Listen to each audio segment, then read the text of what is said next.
Hello my lovelies, I hope you're all well. So today we're doing a Q&A to celebrate me reaching 2,000 subscribers. Yay! So very quickly just want to thank everybody who has subscribed so far and helped me to monetize. And thank you to everybody who submitted a question as well. I've got quite a lot of them, so we're gonna try and whip through as quickly as we can so that I can try and get as many of them done as possible. Okay, so first up, who is your favourite female and male killer and why? Good question.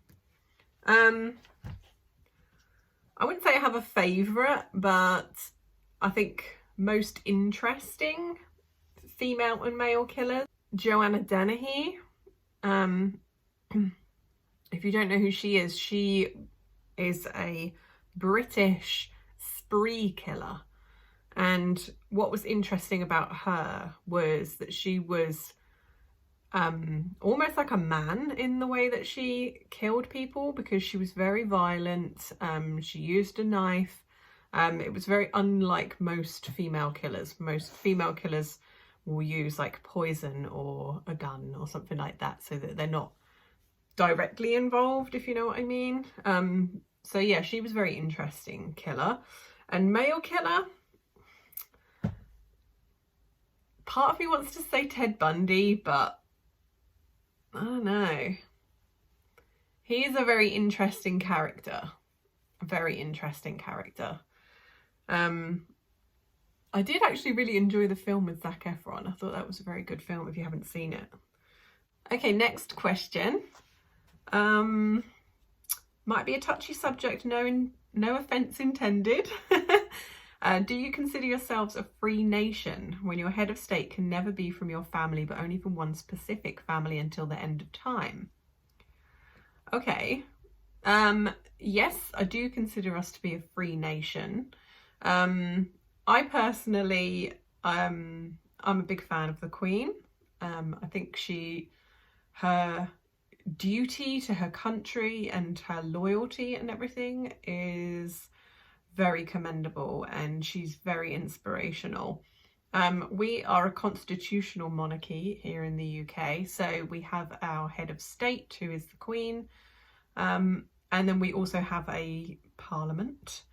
So the day-to-day running of the country is done by our elected officials in parliament. But yes, the monarchy does still have some power, but mostly they are ceremonial, you could say. So yes, I do definitely consider us a free country.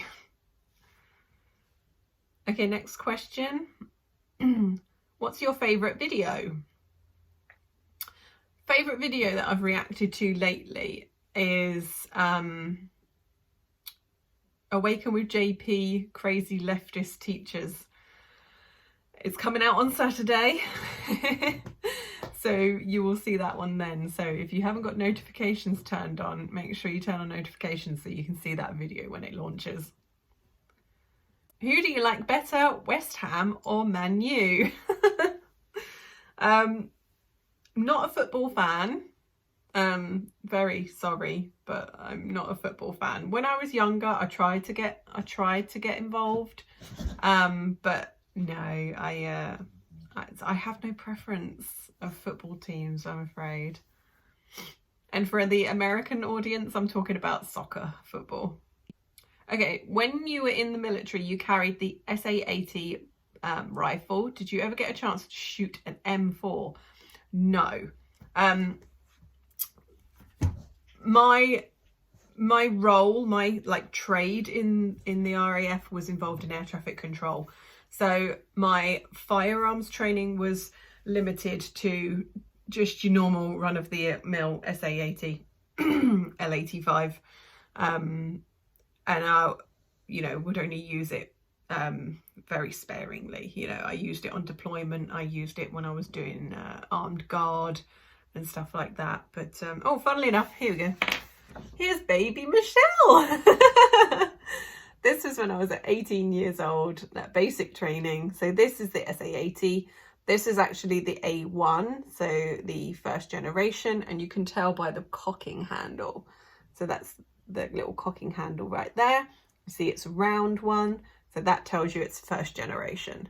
I ended up upgrading it because that cocking handle kept getting stuck, so you would have to forward assist as part of your drills. But no, never got to shoot anything other than the SA-80, I'm afraid. But my husband is an armourer, so he has shot lots.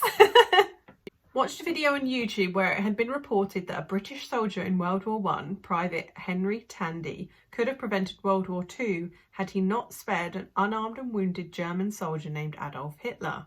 Have you ever heard of this? I have heard that story. I couldn't tell you if it's true or not, but it certainly makes for an intriguing story, doesn't it? Are you a female?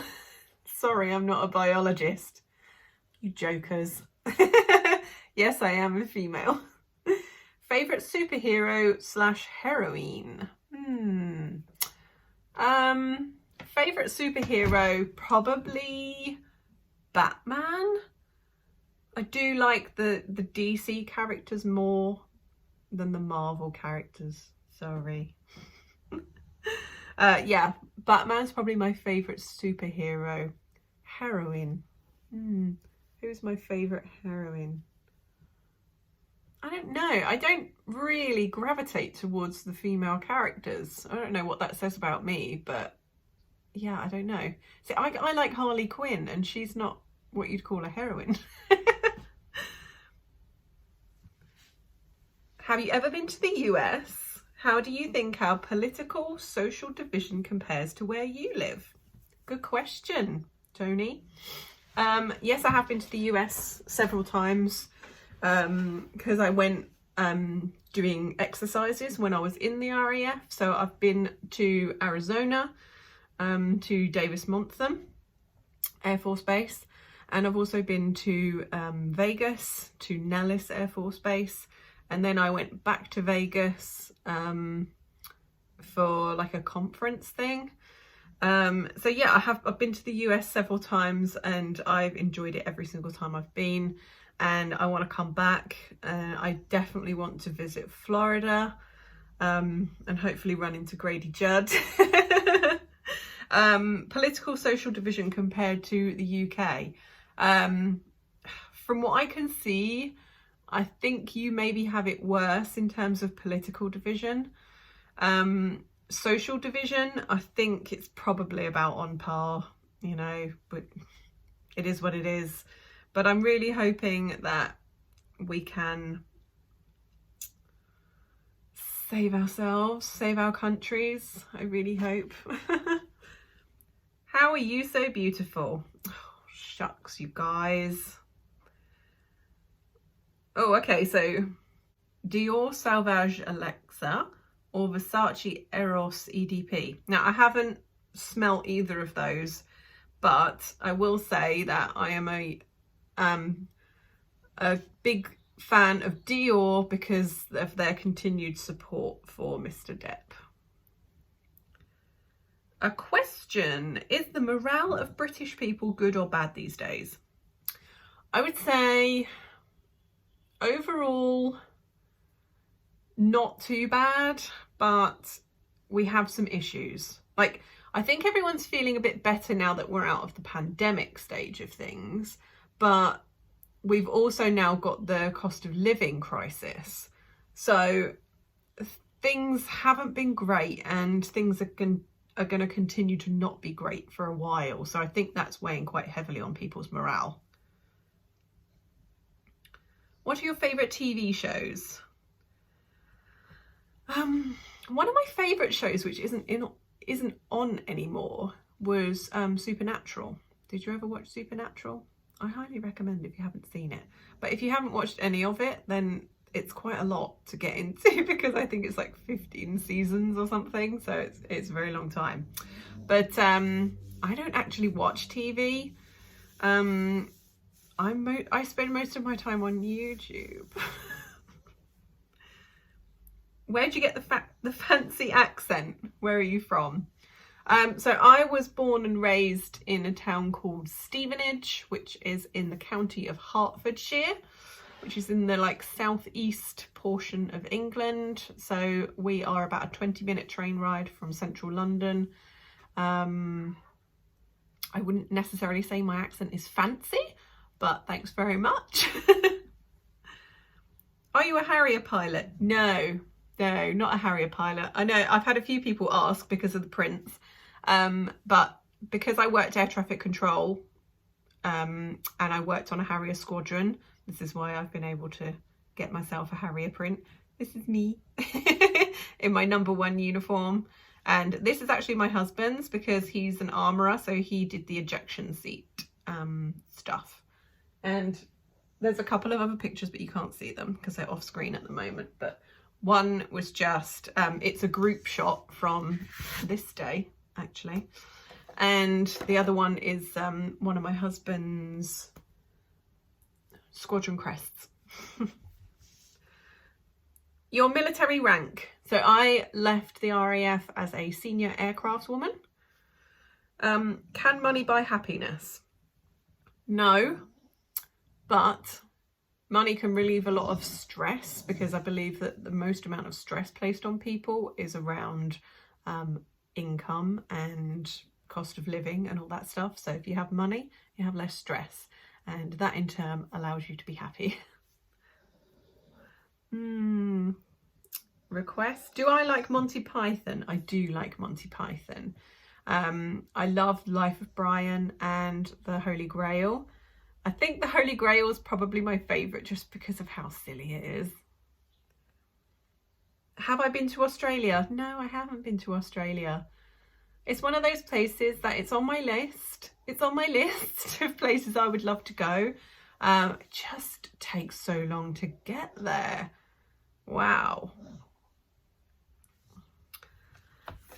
Do you think your ancestors would have fought the Germans if they knew that whites will become a minority in London and the pure degeneracy that is taking place in the West? And do you think white replacement is real? That is a very loaded topic. Yes, I do believe that my ancestors still would have fought the Germans because it was the right thing to do at the time. None of us know what the future holds, so you just have to do what you believe is right at the time. And so yes, I think that even if they did know what the future held, they still would have fought against the Germans because it was the right thing to do at the end of the day. Do I think white replacement is real? Not necessarily white replacement, but it's more unchallenged immigration and whether or not that is a positive thing on the country or not. And I personally don't believe it is, because what we're seeing play out is a massive influx of different cultures at the same time as people are being told that their own culture is a negative. So I think it's not white replacement as cultural replacement that's my main issue. Did you serve in the Navy? No, I was in the RAF. I worked alongside the Navy because working with the Harriers, obviously they can go off of aircraft carriers. We were supposed to go on the Ark Royal when I was on the Harrier squadron. I was on one fighter squadron. And so I went and did my basic sea survival course down at Portsmouth with the Navy. But then they decommissioned the Harrier, so we never ended up going on the aircraft carrier. Does your husband know how lucky he is? Yes, he does. What did you do after life in the RAF? First job that I had post RAF was personal training, and I loved that job. I really loved it. So I was working in a gym in Corby, which is a town that near where I used to live. And the pay was terrible though. It was really bad because it was like a budget gym and all that stuff. But yeah, so I ended up doing that for about 18 months. And then I found myself a better paying job where I worked as a property inspector for letting agents, which is a really interesting job if you like having a snoop around people's houses and being nosy. So I would go and do the inspections of the houses when people were renting them from the company.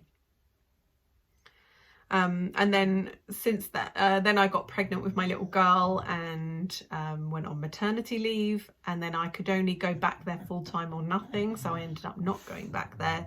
Got myself a little part-time job in a restaurant. Then lockdown happened, so the restaurant had to shut, and now I'm full-time YouTube. Okay, so this is a challenge for me to say this sentence 3 times. A big bug bit the little beetle, but the little beetle bit the big bug back. A big bug bit the little beetle, but the little beetle bit the big bug back. A big bug bit the little beetle, but the little beetle bit the big bug back. Challenge accepted. What are my thoughts about people drinking and driving?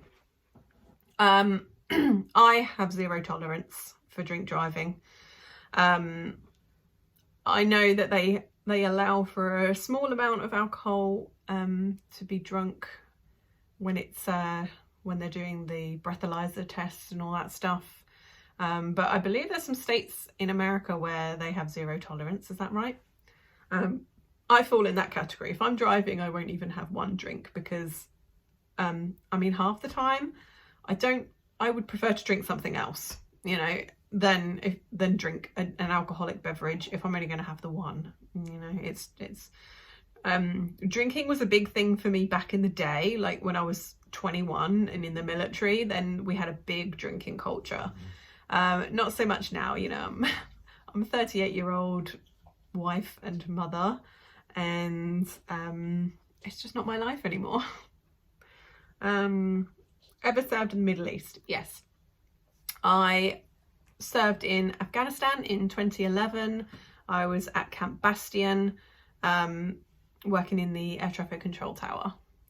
And I also went out to Abu Dhabi for an exercise when I was part of the Typhoon Squadron. And the last one's just from Instagram. What destinations would you recommend to people visiting the UK for the first time? Excellent question. I mean, if you're visiting for the first time, then you're gonna want to hit up London, maybe for a couple of days. It all depends on how long you're going to be spending here and if you're going to be hiring a car. I would recommend hiring a car because public transport can be quite pricey.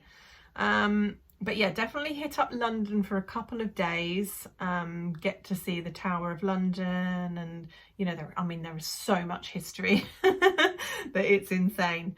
But you definitely want to get out to the countryside and see some of the stately homes, and just the beautiful countryside that we have here. Come to Cornwall. That's where I live. This is where the best beaches are, down here in Cornwall. And you would be very welcome. While the UK and US are close allies, I never hear discussion of your relationship with Canada. Our relationship with Canada is in some ways closer because the Queen is still head of state in Canada. So yeah, you could say that as our, in terms of relationship, that we're actually closer to Canada than we are the US, particularly with President Biden, because he doesn't really like England very much. And I think it's because he says he's from Irish ancestry, and obviously, you know, a few hundred years ago, relations between England and Ireland were not the best. But I don't know, maybe he just doesn't like us very much. What's your favourite criminal mystery you've ever studied or read up on? Wow, that's a good question. I think the girls that went missing in, is it Delphi or Delphi? I can't remember the pronunciation, but there was the 2 young girls that they went for a walk along this disused railway bridge, this like massively high wooden bridge. I believe it's called Delphi, the town. And they went missing, and unfortunately they were killed. They found the bodies. They still haven't found the killer though, but one of the girls did manage to get a video of him and a recording of his voice on her phone. And that I really, really hope that they will find that perp in the future, because honestly, it was just heartbreaking. And they've also never released the cause of death. But I saw an interview with one of the detectives, or I heard about an interview with one of the detectives, and it must have been bad, is all I'm going to say. It must have been bad, because it shocked the police. So yes, it must have been pretty bad. But yeah, that if you haven't looked at that one already, then have a look into it. I think I've actually got a video on it if it's still up. But yes, well, thank you very much for joining me for this Q&A session. If there are any other questions, drop them down, and I'll probably make another video at some point, I'm sure. But thank you very much for subscribing and for supporting me, and I'll see you very soon.